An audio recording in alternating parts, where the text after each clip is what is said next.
Merci pour tous les amis, merci de laisser un pouce et de vous abonner pour nous encourager à faire plus. Bienvenue dans le conte africain, mes chers frères et sœurs.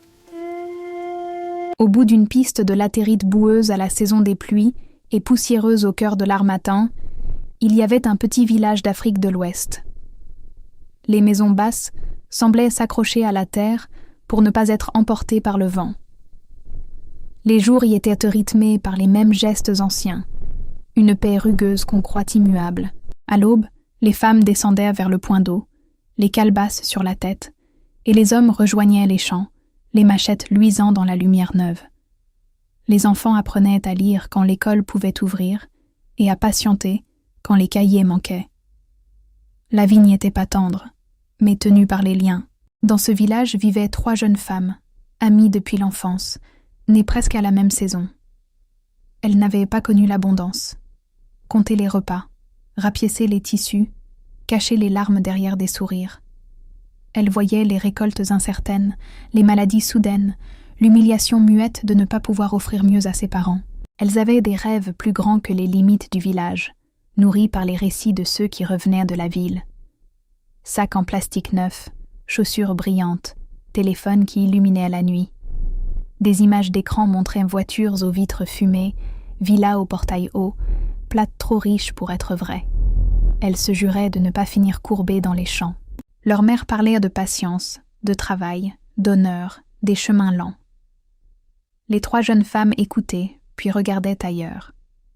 Elles ne voulaient plus attendre, ni dépendre d'un homme, ni mendier la compassion d'un parent lointain. Elles voulaient devenir riches, pas un peu, riches au point que le monde les respecte.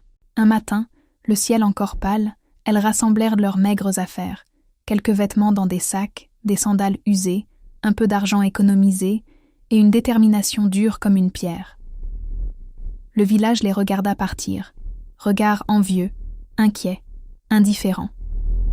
Les plus vieux murmurèrent des avertissements, les plus jeunes rêvèrent.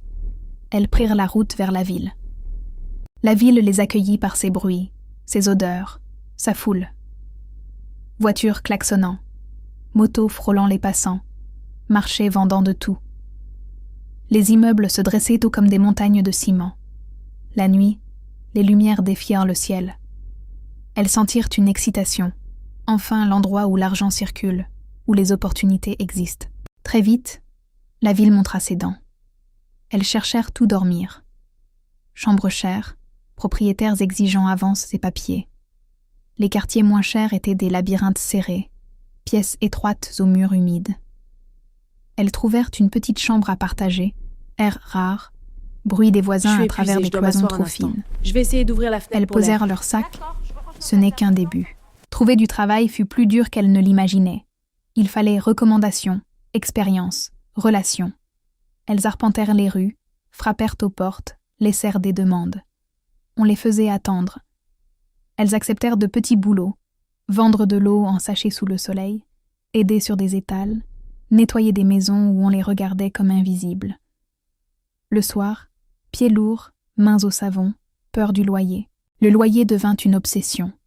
Chaque matin, elles calculaient « Combien reste-t-il ? Combien gagnait hier ? Combien gagnait aujourd'hui ?» Elles mangeaient parfois une seule fois.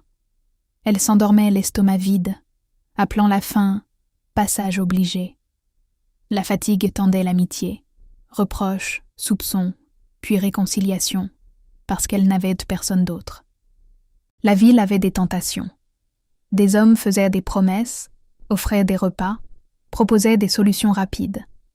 Elles virent des filles arriver la veille, se retrouver habillées de neuf, ongles brillants, assurances nouvelles. Des rumeurs parlaient de chemins secrets vers l'argent, de protection, de réseaux. Elles essayèrent de ne pas écouter, mais riches résonnaient comme un tambour. Un jour de chaleur lourde, elles croisèrent une jeune dame qui ne semblait pas du même monde. Élégante, sans tapage, peau brillante d'une lumière tranquille, vêtements de grande qualité. Elle sortait d'un véhicule sombre et les gens s'écartaient avec respect. Elle les observa sans mépris, comme si elle mesurait, choisissait. Puis elle fit signe qu'elle s'approche. Elles hésitèrent, puis la suivirent. Elle les conduisit chez elle. Le trajet fut comme un rêve. Avenue propre, portail gardé, villa derrière des haies impeccables. Les 3 amis, serrés à l'arrière, regardèrent défiler un monde interdit. La demeure était vaste et silencieuse, cachée derrière un mur haut. À l'intérieur, tout était calme, ordonné, comme si la ville n'avait pas le droit d'y entrer. On leur donna à manger. De la nourriture en quantité, bien préparée, servie simplement, sans humiliation. Elles mangèrent avec une gratitude presque douloureuse, sentant la chaleur du repas remplir leur corps.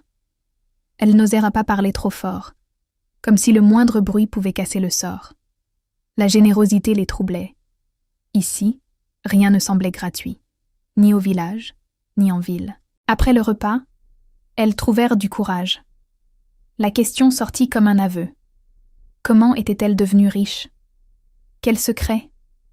Quel raccourci? La dame les écouta sans se moquer. Un silence s'installa, lourd. Puis, elle dit qu'il existe des chemins lents et des chemins rapides, et que le monde ne récompense pas toujours la vertu. La richesse, ajouta-t-elle, tient aussi au pouvoir. Ces mots allumèrent quelque chose en elle. La dame proposa l'impensable. Elle pouvait les rendre riches. Mais il y avait des conditions strictes. Entrer dans une loge, suivre des rituels, respecter des interdits. Engagement, fidélité, discipline. Ce qu'on reçoit a un prix, dit-elle. Et ce prix n'est pas toujours celui qu'on croit. Les 3 amis se regardèrent. Le mot riche pesa plus que le mot condition. Un soir, à l'heure où la ville ralentit et où les ombres s'allongent, la dame les emmena. La maison semblait différente la nuit, plus profonde, plus silencieuse. On leur fit traverser un couloir où l'air paraissait plus frais, comme si l'extérieur s'effaçait. Elles arrivèrent devant une porte qu'elles n'avaient jamais remarquée. Quand elle s'ouvrit, une odeur de cire et de fumée les frappa. La pièce était drapée de rideaux rouges, un rouge sombre qui absorbait la lumière. Des bougies rouges brûlaient, projetant des ombres instables. Au centre se tenait une femme plus âgée, imposante, qu'on appelait la reine-mère. Son regard semblait ancien, dur, comme s'il avait déjà tout vu. Autour, des femmes en noir restaient silencieuses, immobiles, comme une assemblée. Certaines femmes en noir tenaient des objets blanchis, lisses, posés comme des reliques. Les 3 jeunes femmes sentirent leur gorge se serrer. Ce n'était ni une prière ordinaire, ni une fête. L'une voulut reculer, mais la porte était derrière elles, et la honte les retint. Elles pensèrent à la faim, au loyer, à la peur d'échouer. Elles avancèrent d'un pas.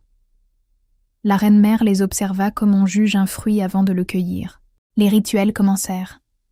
On les guida dans des gestes qu'elles ne comprenaient pas, dans des paroles qu'elles ne connaissaient pas. Tout se rétrécit. Flammes, rouges, silhouettes noires. On leur demanda de promettre, d'accepter, de renoncer à certains liens, d'obéir à des règles. Une pression collective les entourait, si forte qu'elle laissait peu de place à la réflexion. Elles prononcèrent les mots avec la voix qui tremble.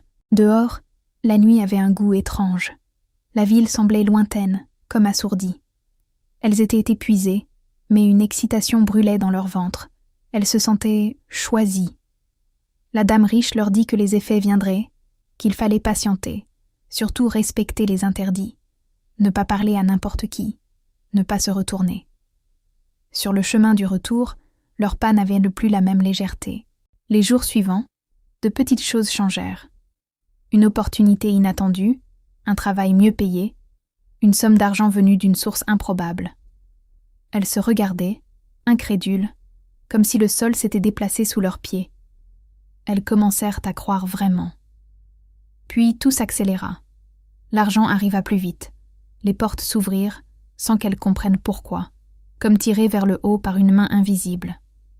Elles quittèrent la chambre humide pour un appartement plus sûr. Elles achetèrent des vêtements neufs, des chaussures, des perruques. Elles mangèrent dans des restaurants où elles n'auraient jamais osé entrer. Elles rencontrèrent des gens aux voitures brillantes, aux mots pleins d'assurance. Elles postèrent des images de leur nouvelle vie, et le village commença à parler d'un miracle. Elles se tenaient plus droites, comme si l'argent changeait la colonne vertébrale. Le retour au village fut un triomphe. Elles arrivèrent chargées de bagages et de cadeaux. Les enfants les entourèrent, fascinés. Les mères les regardèrent, fières et inquiètes à la fois. Les anciens observaient en silence. On fit une fête, on mit de la musique, on distribua des billets. Les 3 amies, assises au centre comme des reines, souriaient et parlèrent de projets. Dans l'euphorie, l'odeur des bougies rouges semblait déjà loin. L'argent donna du respect. Les voix changeaient quand elles entrèrent quelque part. Les portes s'ouvraient, les critiques se taisaient. Elles se dirent « c'est enfin la vie ». Et dans cette victoire, elles oublièrent presque la lourdeur des rideaux rouges, l'odeur de cire, le regard de la reine-mère. Elles ne gardaient que les faits, la réussite, visible, bruyante, incontestable. Leur vie accéléra. Voyages, fêtes, achats inutiles, juste parce qu'elles pouvaient. La nuit, elles sortaient entourées de rires trop forts. On les invitait à des événements où personne ne demandait d'où venait l'argent tant qu'il coulait. Elles posaient dans des hôtels, au bord des piscines, dans des voitures louées ou achetées. Elles brillaient et elles montraient. Pourtant, dès le début, il y eut des fissures, des rêves étranges, des réveils en sursaut, l'impression qu'une présence respirait dans l'ombre. Elles accusèrent le stress, la nouveauté. Mais la dame riche n'était pas loin. On leur rappelait les règles, les interdits, les rendez-vous.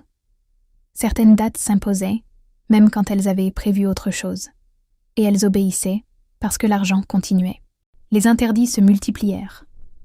On leur demandait de se tenir loin de certaines personnes, de ne pas aller dans certains lieux, de ne pas prononcer certains mots. Au début, ce n'était rien. Puis cela entra dans leur corps. Aliments interdits certains jours, nuits sans sommeil imposées. Après certains rendez-vous, elles erraient dans l'appartement, incapables de fermer les yeux, le cœur battant comme s'ils voulaient s'échapper. Entre elles, la peur s'installa. Elles tentèrent d'en parler, mais le doute devenait dangereux. Chacune craignait que l'autre soit plus loyale à la loge qu'à l'amitié. Elles se surveillaient, se soupçonnaient, puis se taisaient. La richesse avait rapproché leur corps, mais éloigné leurs esprits. Même leurs silences n'étaient plus les mêmes. Ils avaient un goût de menace. Les sacrifices, annoncés comme symboliques, devinrent concrets. Des demandes qui ne se discutaient pas. Des obligations qui tombaient comme des ordres. Elles comprirent que ce qu'elles avaient pris pour un pacte vague était une chaîne, et que la chaîne se resserrait à mesure que la fortune augmentait. Elles continuaient à sourire dehors, parce que la réussite est une armure. Mais dedans, quelque chose se fendait. La première commença à tomber malade sans explication. Fatigue épaisse, vertige, appétit absent. Les médecins ne trouvaient rien. Ses analyses étaient normales, mais ses yeux perdèrent leur éclat. La seconde entendait la nuit des chuchotements, des pas. Elle se levait, fouillait, ne trouvait personne. La troisième explosait de colère pour un détail, comme poussée à se saboter. Elles évitèrent les miroirs. Parfois, elles ne se reconnaissaient plus. Leurs bijoux et leurs sacs semblaient lourds, presque comme de la pierre. Elles avaient obtenu ce qu'elles voulaient, mais pas la paix. La richesse ressemblait à un bruit constant qui empêchait de respirer. Elles souriaient sur les photos, mais hors champ leur regard se perdait, comme si la joie avait été remplacée par la vigilance. Les nuits blanches se multiplièrent.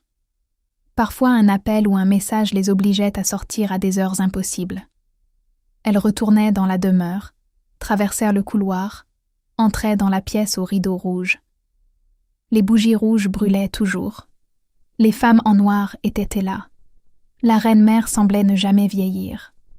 Son regard coupait les doutes, avant même qu'ils ne naissent. À chaque rendez-vous, elles avaient l'impression de perdre un peu d'elles-mêmes. Elles obéissaient, parce que désobéir semblait pire. Elles se répétaient qu'elles tiendraient encore un peu, qu'elles accumuleraient assez d'argent pour disparaître ensuite. Mais l'argent était aussi la preuve de leur engagement. Fruit brillant, mais empoisonné. Plus elles possédaient, plus elles étaient liées. Leur cercle social changea. Elles se méfiaient des gens simples, comme si la pauvreté était une contagion. Elles jugeaient, riaient parfois de ce qu'elles avaient été. En appelant le village, elles répondaient vite, envoyaient de l'argent pour calmer les questions. On les admirait de loin, mais la distance grandissait comme un fleuve. Elles se sentaient étrangères à leur propre origine, et cette étrangeté faisait mal. Puis vinrent des signes plus nets. Un accident évité de justesse, un proche soudain malade, une disparition étrange dans l'entourage. Chaque fois, la sensation qu'un fil invisible les tenait. Quand elles tentaient de se rassurer, la loge envoyait un rappel, convocation, nouvelles règles, nouveaux devoirs. Leur réussite ne leur appartenait plus. Elles ressemblaient à une chose surveillée, et elles vivaient comme sous une caméra. Le point de bascule arriva le jour où l'une d'elles, épuisée, refusa d'aller à un rendez-vous. Elle dit qu'elle n'en pouvait plus, qu'elle voulait dormir, reprendre le contrôle. Les deux autres la supplièrent, non par fidélité à la loge, mais par peur. Elle insista. Elle resta chez elle, ferma les rideaux, coupa le téléphone, voulut croire que rien n'arriverait. Cette nuit-là, elle ne dormit pas. La chambre était chaude, mais elle frissonnait. Des bruits venaient du salon. Elle pensa aux voisins, aux tuyaux. Puis, une pression pesa sur sa poitrine, comme si l'air devenait lourd. Elle voulut se lever, son corps ne répondait pas. Dans l'obscurité, une lueur rouge sembla apparaître, comme une bougie. Quand elle put enfin bouger, elle était en sueur, tremblante, sûre d'une chose. Elle n'était pas libre de dire non. Le lendemain, la dame riche appela. Rien de tendre. Une voix polie, mais tranchante, comme une menace enveloppée de soie. La jeune femme comprit que la loge n'avait pas besoin d'être là physiquement pour atteindre celle qui s'en éloigne. La peur s'installa, plus grande que la pauvreté. Les trois amies se regardèrent autrement, comme des prisonnières qui viennent de voir les barreaux. Elles commencèrent à parler de fuite. Une vraie disparition. Quitter la ville, changer de pays, abandonner comptes, maisons, voitures. Revenir à une vie modeste, mais vivante. Elles se dirent que la richesse ne valait pas ces nuits, ni ces sacrifices, ni cette sensation d'être suivies. Elles regrettèrent le village, non pour la misère, mais pour la légèreté. Là-bas, on pouvait dormir sans craindre un appel. Elles essayèrent de faire des plans. Vendre discrètement des biens, convertir de l'argent, trouver des contacts. Mais à chaque étape, quelque chose bloquait. Transactions refusées, documents perdus, comptes gelés, incidents de dernière minute. Elles avaient l'impression de se heurter à un mur invisible. Plus elles forçaient, plus la ville semblait se refermer. Leur liberté était devenue une idée fragile, comme un papier qu'on froisse dans la main. Et plus elles tentaient de s'échapper, plus les exigences devenaient lourdes. Les interdits se changèrent en obligations quotidiennes. On demandait des preuves de fidélité, des gestes humiliants, des réponses immédiates. On rappelait ce qu'elles avaient reçu, donc ce qu'elles devaient. Lors d'un rendez-vous, la reine-mère les regarda en silence, comme on regarde des enfants ingrats. Son silence semblait plus violent que des cris. Elles comprirent que ce qu'elles avaient pris pour un choix était devenu un lien indissoluble. La richesse acquise n'était pas une récompense, mais un prêt dont les intérêts se payaient en paix, en sommeil, en joie, en relation. Et elles ne pouvaient pas raconter cela aux proches. Comment dire à une mère fière que la réussite est un piège? Comment avouer au village qu'elles avaient ouvert une porte qui ne se referme pas sans blessure? Les choses tournèrent mal au grand jour. L'une d'elles, la plus malade, s'effondra pendant une fête. La musique se coupa, puis repartit comme pour cacher le malaise. On l'emmena à l'hôpital. Les médecins parlèrent d'épuisement, de stress, de déshydratation. Mais dans ses yeux, il y avait autre chose, une peur ancienne, un appel au secours. Les deux autres sentirent un froid dans le ventre, comme si elles voyaient leur futur. Une autre perdit brutalement une partie de sa fortune dans une affaire sûre. Ceux qui riaient avec elle disparurent aussitôt, comme si l'amitié n'avait jamais existé. Elle comprit que beaucoup n'étaient que des ombres attirées par l'argent. Quand l'argent vacille, les ombres fuient. Et elle se retrouva seule, plus seule qu'à son arrivée en ville, avec le luxe devenu inutile. La troisième commença à faire des cauchemars. Elle revenait sans fin dans la pièce aux rideaux rouges, où les bougies ne s'éteignaient jamais, où les objets posés la regardaient sans yeux. Elle se réveillait en sursaut, parfois en étouffant un cri. Elle évitait de sortir, comme si l'air pouvait la trahir. Les murs de l'appartement lui semblèrent des barreaux. Même le jour, elle vivait comme en alerte. Elle cherchait refuge dans la foi, prière, jeûne, lieu de culte. Mais la tranquillité ne venait pas. La culpabilité les poursuivait, parce qu'elles savaient qu'elles n'étaient pas seulement victimes. Elles avaient désiré la richesse sans mesurer le prix, voulu brûler les étapes, contourner l'effort. Maintenant, elles payaient. Leurs mains étaient pleines, mais leur esprit était comme une pièce sans fenêtre. L'idée d'arrêter devint plus forte que tout. Elles se dirent qu'elles iraient voir la dame riche, qu'elles demanderaient à sortir, qu'elles rendraient ce qu'on leur avait donné. Elles s'accrochèrent à cette possibilité comme à une branche au-dessus d'un ravin. Elles se répétèrent qu'elles étaient 3, qu'ensemble elles pourraient briser le cercle. Elles préparèrent leur courage, comme on prépare une traversée dangereuse. Quand elles retournèrent à la demeure, l'air leur parut plus lourd. Le couloir semblait plus long, comme s'il s'étirait pour retarder ou forcer leurs pas. La porte de la pièce aux rideaux rouges était là, trop familière. À l'intérieur, les bougies brûlaient déjà. Les femmes en noir étaient plus nombreuses. La reine-mère, assise, donnait l'impression d'un verdict avant même les mots. Elles voulurent parler, mais leurs voix restaient collées à la gorge. Elles dirent pourtant qu'elles cherchaient la paix, qu'elles voulaient sortir, redevenir normales. Un froid sembla traverser la pièce. On leur rappela les promesses, les mots prononcés, ce qu'elles avaient reçu. Ce rappel n'était pas une discussion. C'était une leçon de possession. Elles comprirent que cet endroit n'était pas fait pour négocier. Après ce jour, tout sembla accélérer leur chute. Les nuits devinrent plus agitées. Les interdits se changèrent en menaces. Elles se sentaient suivies, même seules. Dans la foule, chaque visage pouvait être un messager. Les fêtes leur donnaient à la nausée. Les voyages paraissaient vides. Les vêtements de luxe devenaient des costumes. Le monde qu'elles avaient voulu paraissait soudain faux, et elles vivaient sur la défensive. Au village, des rumeurs circulèrent. Malchance, jalousie, attaque. Certains enviaient encore, d'autres commençaient à craindre. Personne ne connaissait la vérité.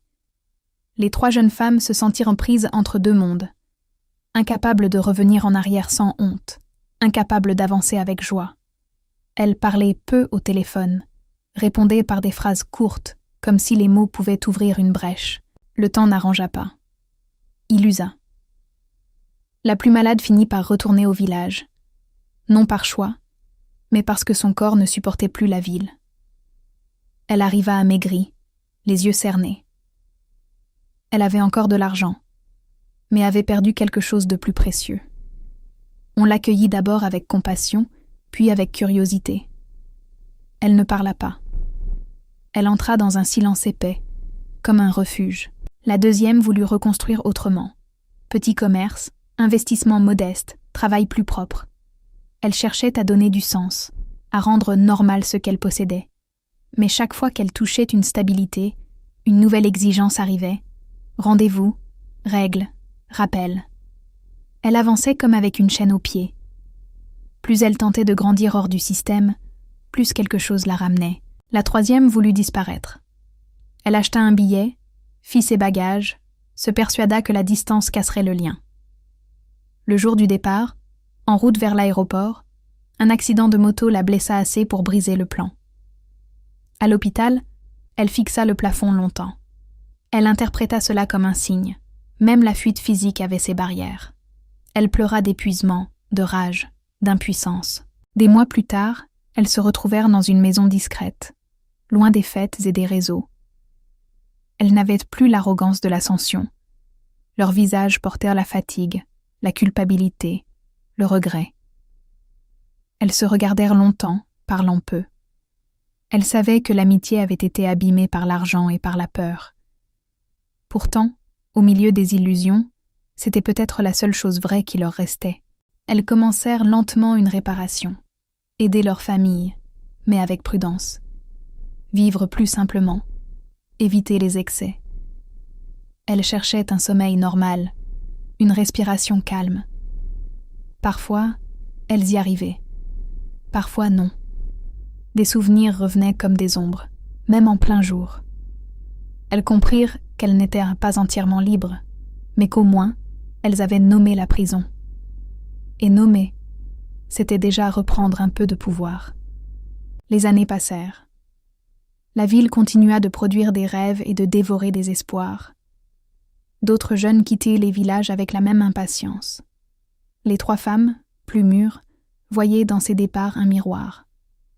Elles auraient voulu prévenir, mais elles savaient que les avertissements glissent sur les cœurs pressés.